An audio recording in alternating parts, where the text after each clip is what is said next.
Hi guys, Vex here, and on this episode of Vex's Test World, I wanted to show you guys a proof of concept of how you can control custom spawners using Redstone. It's really very simple. All you have to do is manipulate the spawning environment to create a condition where the monster can either spawn or not spawn. For example, if you've got a custom spawner spawning chickens, you're going to have to give them an open lit space with grass so the chicken can spawn there. If it happens to be something like a zombie or a creeper, you've got to give the monster a 2 block tall dark space for the monster to spawn in. So this custom spawner is in this block in there, and I can shut the thing off with redstone using pistons. Very simple. And that shuts the spawner off. And if I activate this again, it turns back on. Just like that. So you can use player sensors or other redstone devices in custom maps to control customized spawners. For example, my second to last test world video with the Vexian hyper spawner, what I could do is rig up the spawning area of the custom spawner and have it shut off with pistons by default. When the player gets close and activates a player sensor, for example, the pistons could retract and also activate some TNT to self-destruct the device after a certain amount of time has gone by. So I could get that spawning effect that I want without having to rely on the 16-block distance. And the monsters coming out of there could be fully armored with all kinds of effects and potions and weapons and even enchants on the weapons and armor, all that kind of stuff that you cannot get with the monster eggs that are fired out of dispensers. So let's shut this off again.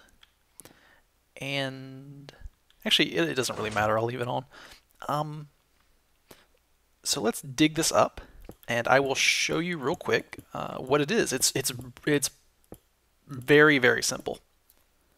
So here's the internals exposed. Here's the custom spawner, and this is the custom spawn data. And these 3 slots are all legal spawn areas when this is covered up and it's dark in here. All 3 of these slots here are legal spawning positions for these creepers.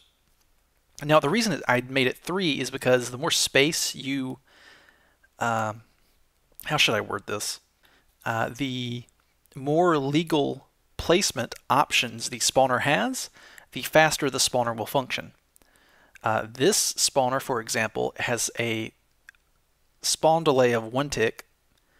Basically, it may as well be instant. That's 1/20th of a second. And it has a spawning interval of 1 at the minimum, 2 at the max. So between 1/20th of a second and 1/10th of a second is how fast it will spawn, and it attempts to spawn 8 creepers at a time. Now, you will recall that the number of creepers being spawned in there was noticeably less than 8 on the average 1/15th of a second. That's because it only had 3 legal slots available. So you could extend this out a little bit and even have pistons coming in from this side too. And to have, if you had 1, 2, 3, if you had 4 here, 8 here, if you had 8 slots open and then close those with pistons, I'm pretty sure 8 would give you near the maximum this thing is capable of pumping out. So inside this, and I finally realized I ought to just use NBT Edit and set my test world back to creative mode. It's just plain old redstone, redstone and pistons here, and these pistons come in and they close this up, and this is like this basically when this thing is closed up here.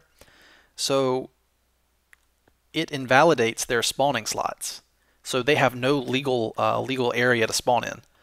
Now, in a custom map, this device would be buried in a wall somewhere, probably sealed up with bedrock. And and see right there, even though this is closed off, they're finding legal positions probably right over here, I would imagine, to spawn in, even though it's rare. So let me close this back up. But I would recommend wrapping these in bedrock. And there we go. It's back on again. And if you put it in the ground, that'll eliminate any accidental spawns. If it's exposed, you'll probably have to do something ugly like this, make sure there's light around it, or otherwise, in some other way, restrict the spawning only to those slots that you want to restrict later on with pistons. Alternatively, if you don't want to use pistons, you could use redstone lamps to turn them on and off and illuminate the area, which will invalidate the spawn conditions of creepers. Or you could have the lamps turn off and invalidate the spawning requirements of farm animals, chickens, cows, pigs. However, but you need to maintain the grass in there. So if you turn the lights off, the grass is probably going to die. So in the case of farm animals, you're probably going to be better off using pistons and just leaving a piece of glowstone in there so that the grass stays alive. And with the pistons, I think the head of the piston is going to count as a transparent block and it won't kill grass. I'm actually not sure on that. But anyway, so yeah, proof of concept here. There's all kinds of things you can do with this in a custom map, and I'll probably use something like this at some point, probably on multiple occasions, because there's a lot of devious things you can do with that. So, all right, I hope this idea helps you guys, and hope you enjoyed this episode, and I will see you guys next time.